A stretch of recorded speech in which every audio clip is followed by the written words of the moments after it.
তো হ্যালো বন্ধুরা, তোমার জন্য একটা ভাল খবর নিয়ে আসছাম।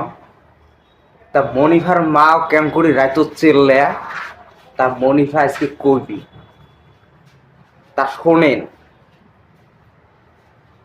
আরে মনিফা, কি তোর মা কেন করে রই চিল্লে? ও মা কি চিল্লি বাবা। ঠিক আছে ঠিক আছে। তো এই দেখো গাইস, রয় মনিফা কার ওই ওটা? এইটা হবা লাগছে মোর বাবু। ওই নে কালু। कैसे लोग रहते हैं यार यहाँ पर। আজকে ফেসটা না দেখবা লাগছে কেবেন। মনিফা নয় কালা। তো গাইস মোর মামা কালার জেন্টে দেখো ক্যামেরাত না আসে। এই দুনিয়ে জুড়ি উই বেশি কালা। ঠিক বলেছো। ঠিক ঠিক। এই দুনিয়ার কালু আছে তা উই ছাড়া কামিও না।